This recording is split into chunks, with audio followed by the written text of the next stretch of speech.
Al-Iman TV, sarana penyubur keimanan. Assalamualaikum warahmatullahi wabarakatuh. Innal hamdalillah nahmaduhu wa nasta'inuhu wa nastaghfiruh. Wa na'udzu billahi min syururi anfusina wa min sayyiati a'malina. Man yahdihillahu fala mudilla lahu wa man yudlil fala hadiyalah. Wa asyhadu an la ilaha illallah wahdahu la syarikalah. Wa asyhadu anna Muhammadan abduhu wa rasuluh. La nabiyya wa la rasula ba'dah.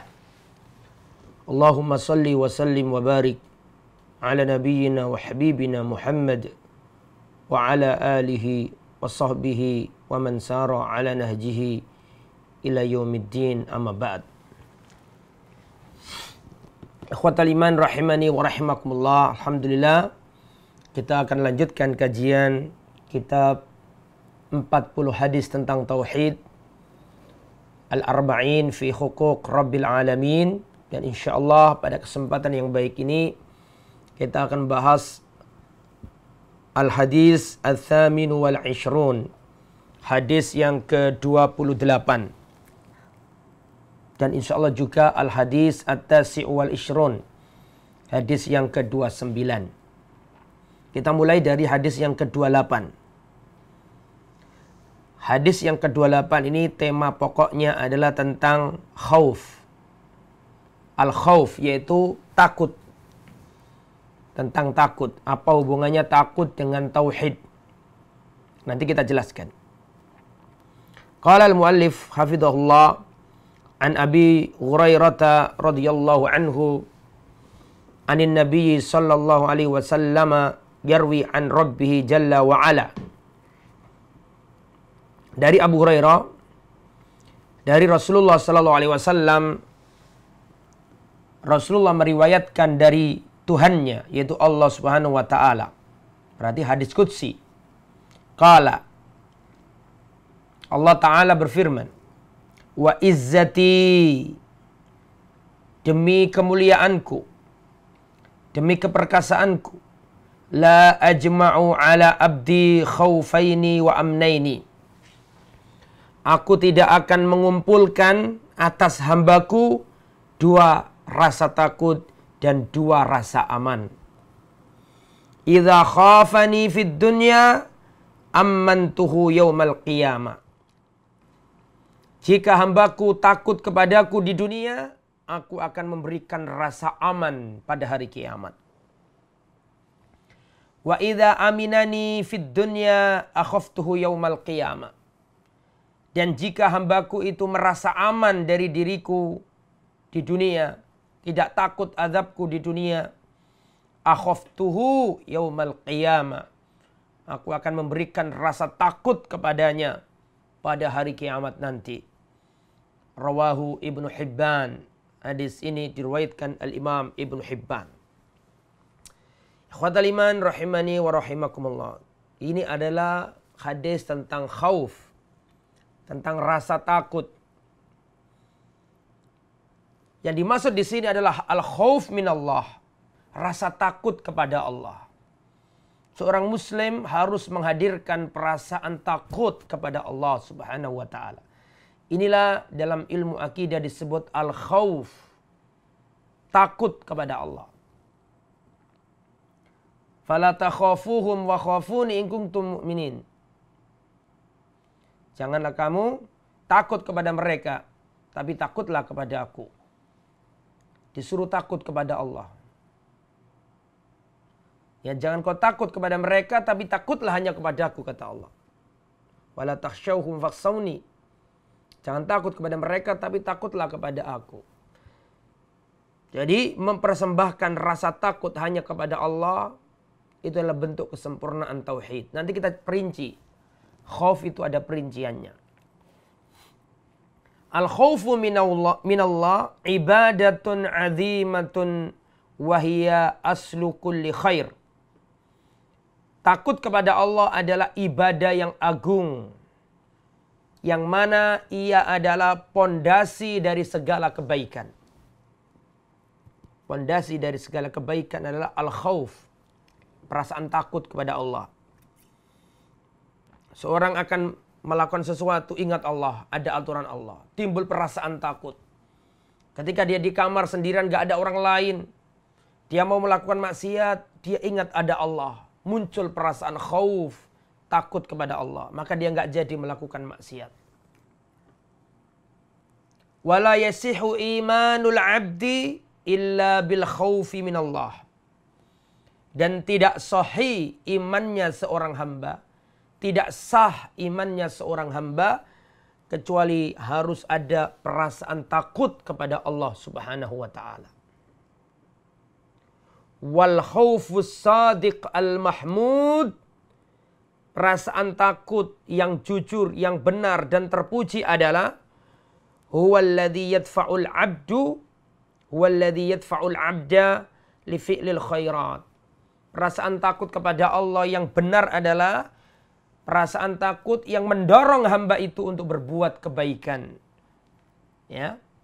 Wa tarkil munkarat, dan mendorong hamba untuk meninggalkan perbuatan yang mungkar. Wala yusilul abda ilal ya'si min rahmatillah. Tetapi perasaan takut ini tidak menjadikan hamba berputus asa dari luasnya rahmat Allah Subhanahu wa taala. Jadi perasaan takut ini penting. Perasaan takut kepada Allah ini penting karena ini adalah rem agar orang ini tidak pongah terhadap kehidupan dunia. Kalau dia kaya, kalau dia ini orang yang dijaya, hartanya banyak, jabatannya tinggi, harus ada perasaan khauf dalam dadanya. Bahwa jabatan itu akan dimintai pertanggungjawaban di sisi Allah. Kullukum ra'in wa kullukum mas'ulun an ra'iyati. Setiap kalian adalah pemimpin dan setiap pemimpin akan dimintai pertanggungjawaban. Ya, harus ada gitu, harus ada takut. Ketika jadi pejabat, penguasa takut bahwa hisab menjadi seorang pemimpin itu berat. Bahkan diriwayatkan Umar bin Khattab mengatakan seandainya ada domba mati di tepi sungai Eufrat di Irak sana, aku khawatir aku akan dihisab oleh Allah karena domba yang mati di pinggir sungai Eufrat tersebut. Ya, padahal itu Umar ada di Madinah. Ya, sungai Eufrat ada di Irak. Saking takutnya jadi pemimpin.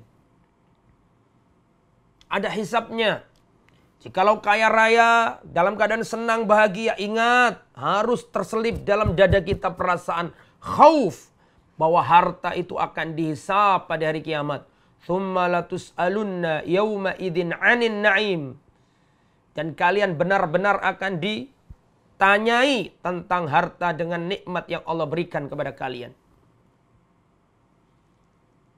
Apabila diberi waktu sehat, diberi sehat, harus terselip dalam dadanya bahwa nikmat sehat ini akan ditanya oleh Allah Subhanahu wa taala. Jadi harus ada perasaan takut dalam dada kita ini.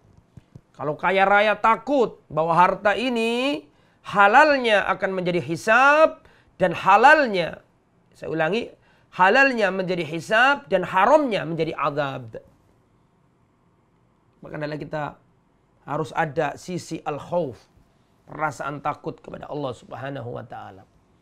Makanya muallif mengatakan al-khaufu minallah ibadatun 'azimatun wa hiya aslu kulli khair. Perasaan takut kepada Allah adalah ibadah yang agung, yang mana dia adalah pondasi segala kebaikan. Selama orang itu takut kepada Allah, dia tidak akan berbuat dolim. Selama orang itu takut kepada Allah, maka dia akan semangat ibadah. Makanya khauf, takut kepada Allah itu harus ada pada dada-dada kita. Kemudian ikhwatal iman, bagaimana kalau al-khauf, perasaan takut ini diberikan kepada selain Allah? Bagaimana hukumnya takut kepada selain Allah?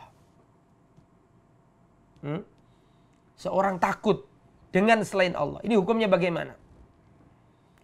Di sini ada 3 perincian menurut muallif pengarang kitab ini. Ada perincian takut kepada selain Allah. Perincian yang pertama, takut kepada Allah itu bisa syirik besar. Seperti wahiyya taswiyatu ghairillah billah fil khaufi minhu. Seperti menyamakan ketakutan kepada Allah dengan ketakutan kepada selain Allah. Ini bisa menjadikan seorang terjatuh pada syirik besar. Misalnya, kalau tidak memberikan sesajen, kalau tidak memberikan kepala kerbau disembelih, terus dibuat sesajen di pantai selatan, kalau tidak melakukan itu, maka masyarakat ketakutan, khawatir akan datang badai besar. Karena yang bau rekso pantai selatan ini marah, akhirnya mereka menyembelih kerbau, kepalanya dilarung ke pantai selatan, karena perasaan takut akan datangnya kemarahan sing bau reksa, maka ini adalah takut yang syirik. Ini adalah takut yang syirik dan tidak diperbolehkan. Ya, maka hendaklah kita jangan sampai melakukan itu. Yang pertama. Yang kedua, itu yang syirik, ya, syirik besar itu. Yang kedua, al-khauf al-muharram. Takut yang haram tapi nggak sampai syirik. Takut yang haram tapi nggak sampai syirik. Yaitu al-khauful ladzi yadfa'uka ila tarkil wajibat wa fi'lil muharramat. Yaitu takut yang menyebabkan dirimu meninggalkan kewajiban atau melakukan keharaman. Misalnya seorang takut sama istrinya sampai-sampai dia itu meninggalkan kewajiban yang Allah bebankan kepadanya. Istrinya menuntut, pokoknya aku harus beli mobil. Belikan aku mobil. Nah, tipe suami yang takut istri itu ada. Maka dia takut sama istrinya, akhirnya dia sampai korupsi supaya dapat uang, ya, untuk membelikan istrinya yang diinginkan. Perasaan takut yang seperti ini adalah takut yang haram. Seorang karyawan, ya, takut dengan bosnya. Sampai dia meninggalkan sholat karena khawatir kalau sholat takut nanti dipecat. Ini khauf yang muharram. Takut yang haram. Ya, yang mana takut ini menyebabkan orang yang melakukannya meninggalkan kewajiban atau melakukan kemungkaran. Itu ya. Itu yang nomor 2. Kemudian yang nomor 3, al-khauf at-tabi'i. Wa huwal maftur alaihil insan. Yang nomor 3 adalah takut yang tabi'i. Takut yang alami, yang natural. Maka ini tidak mengapa dan takut ini tidak dosa. Seperti kal khaufi minal asadi awidh dhalami. Seperti takut ketika melihat macan, melihat singa, takut macan, takut kegelapan, takut ular. Ini adalah khauf yang dibolehkan.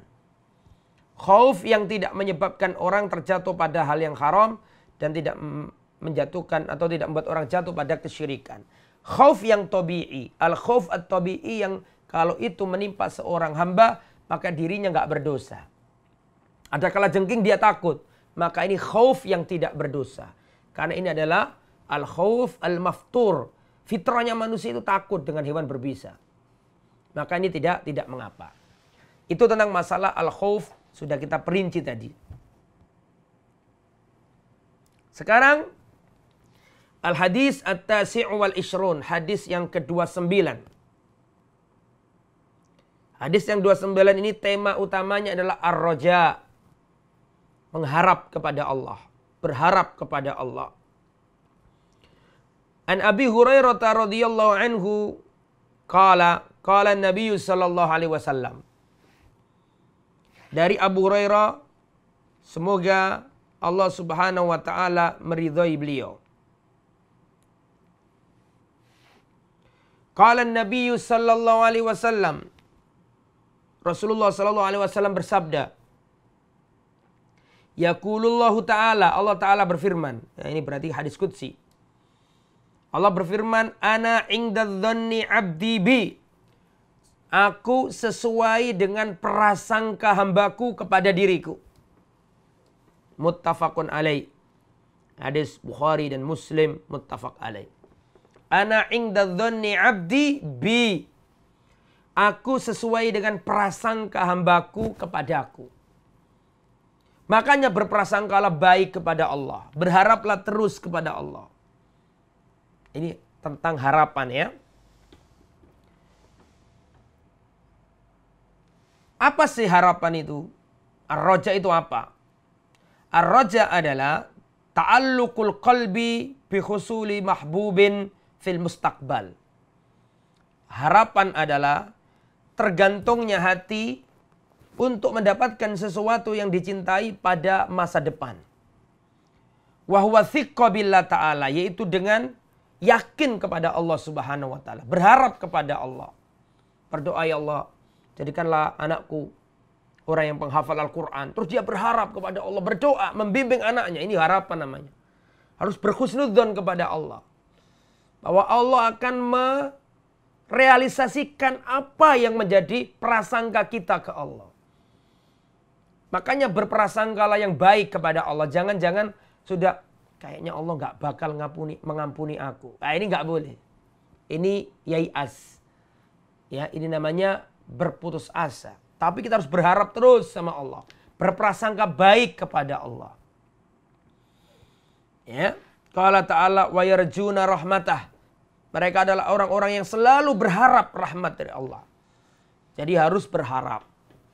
Jadi Islam itu harus berharap tapi juga harus takut. Berharap surga, takut neraka. Berharap kebaikan, takut kejelekan. Jadi harus ada dua-duanya ini. Jadi dalam dada kita, dalam hati kita harus ada dua hal ini. Khauf, perasaan takut kepada Allah. Tapi di sisi lain juga ada roja, pengharapan kepada Allah. Jangan khauf saja, jangan. Jangan roja saja, jangan. Tapi dua-duanya ada. Makanya para ulama menjelaskan rokaizul ibadah ada 3. Pilar-pilar ibadah ada 3. Silakan ditulis, ini penting sekali. Pilar-pilar ibadah itu ada 3. Yang pertama al-mahabbah. Al-mahabbah itu artinya cinta. Jadi seorang yang beribadah harus ada perasaan cinta. Kenapa Anda kok sholat? Karena Anda cinta Allah. Kenapa Anda kok puasa? Karena kita cinta Allah. Kenapa Anda kok sholat malam? Karena kita cinta Allah. Tapi nggak cukup cinta. Ada pilar yang kedua. Apa itu? Ar-raja, karena berharap, karena mengharap pahala dari Allah. Yang nomor 3, al-khauf, karena takut dengan nerakanya Allah. Karena takut dengan siksaan Allah. Jadi orang yang beribadah kepada Allah dalam dadanya, dalam hatinya harus ada 3 hal ini.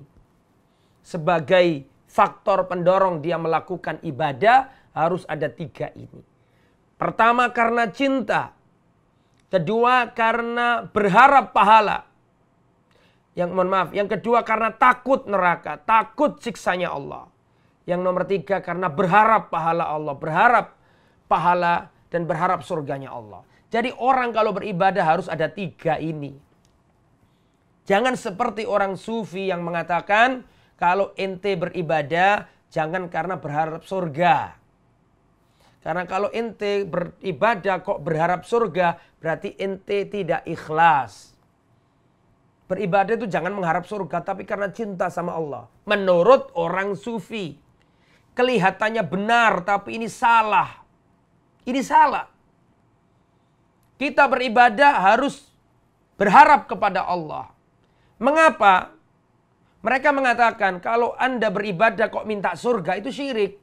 Beribadah kok karena surga. Beribadah karena Allah. Jangan mengharap surga. Itu menurut orang sufi. Ahlus sunnah tidak. Menurut ahlus sunnah orang beribadah boleh mengharap surga. Mengapa kok boleh? Karena Allah sendiri yang memerintahkan kita untuk minta surga. Makanya orang sufi, enggak, saya ibadah enggak ngurus surga, enggak ngurus neraka. Yang penting saya cinta sama Allah. Koyok bener padahal enggak bener. Kelihatannya benar padahal enggak benar. Kenapa kok kita berharap surga? Karena Allah sendiri yang ngajari kita untuk minta surga. Rasulullah itu manusia yang paling ikhlas, paling benar, paling bagus. Tapi Rasul tetap ngajari kita minta surga. Allahumma inni as'alukal jannah. Ya Allah, aku mohon kepadamu surga. Jadi tetap minta, karena permohonanmu, pengharapanmu kepada Allah itu bukti bahwa kamu menghamba sama Allah. Kalau kamu nggak pernah berharap, nggak pernah minta, berarti kamu nggak butuh Allah. Jadi berharap kepada Allah itu bagian dari kesempurnaan ubudiyah kita kepada Allah. Orang sufi mengatakan ibadah kok takut neraka. Kalau ibadah itu karena cinta, jangan karena neraka saja. Jangan karena neraka, kata dia. Kalau Anda beribadah kok takut neraka, itu syirik. Mereka ngomong gitu. Kelihatannya benar, padahal itu salah. Mengapa kok kita takut neraka dan berlindung dari neraka? Karena Allah sendiri yang ngajari kita untuk kita berlindung dari neraka. Makanya ada ayat dari langit turun ke muka bumi ngajari kita doa. Rabbana atina fid dunya hasanah wa fil akhirati hasanah wa qina adzabannar. Ya Allah, berikan kehidupan dunia bahagia, akhirat bahagia. Akhirat bahagia kan surga. Wa qina adzabannar, dan jauhkanlah kami dari neraka. Maka gak benar kalau ada orang mengatakan kita beribadah jangan karena surga, jangan karena neraka. Kita ibadah karena cinta sama Allah. Ini kelihatannya benar padahal salah. Yang benar tiga-tiganya. Kalau engkau beribadah harus menghadirkan cinta Allah, menghadirkan berharap kepada Allah, dan menghadirkan takut kepada Allah. Tiga-tiganya harus ada. Makanya para ulama mengatakan man abadallaha bil mahabbati faqat fahuwa zindik. Barang siapa beribadah kepada Allah dengan perasaan cinta saja, tanpa takut neraka dan tanpa mengharap surga, hanya perasaan cinta saja, maka dia akan menjadi orang zindiq. Wa man abadallaha birroja'i wahda. Dan barang siapa beribadah hanya mengharap saja, tidak ada cinta, tidak ada takut, hanya berharap saja, fahuwa murji, maka dia adalah orang murji'ah. Wa man abadallaha bil khaufi wahdah. Dan barang siapa beribadah kepada Allah hanya karena takut saja, tanpa cinta dan tanpa berharap, fahuwa haruri, maka dia akan menjadi orang haruri, orang khawarij. Yang benar bagaimana? Wa man abadallaha bil mahabbati war raja'i wal khaufi fahuwa mu'minun muwahhidun. Dan barang siapa beribadah kepada Allah dengan cinta dan dengan berharap dan dengan takut, berharap surga dan takut neraka dan cinta, tiga-tiganya diambil, semuanya dipenuhi, fahuwa mu'minun muwahhidun, maka dia adalah seorang mukmin yang muwahhid, yang bertauhid. Jadi dalam beribadah itu harus ada tiga komponen ini. Bahkan para ulama menggambarkan ibarat burung, kepalanya itu adalah mahabbah, cinta. Sedangkan kedua sayapnya adalah khauf raja, takut dan berharap. Jadi tiga-tiganya harus ada. Jadi saya ulangi, kalau orang itu beribadah harus ada dalam hatinya tiga pilar utama dalam beribadah. Perasaan cinta kepada Allah, perasaan mengharap pahala dari Allah, dan perasaan takut dengan nerakanya Allah Subhanahu wa taala. Kalau kita beribadah dengan tiga hal ini, maka benarlah ibadah kita. Ikhwatal iman yang dirahmati oleh Allah Subhanahu wa taala. Demikian materi yang bisa saya sampaikan pada pertemuan yang baik ini. Semoga bermanfaat apa yang telah disampaikan. Mohon maaf atas segala kekurangan dan kekhilafan. Subhanakallahumma wa bihamdika asyhadu an la ilaha illa anta astaghfiruka wa atubu ilaik. Wassallallahu ala nabiyyina Muhammad wa ala alihi wa sahbihi ajma'in. Wa akhiru da'wana anil hamdulillahi rabbil alamin. Wassalamu alaikum warahmatullahi wabarakatuh.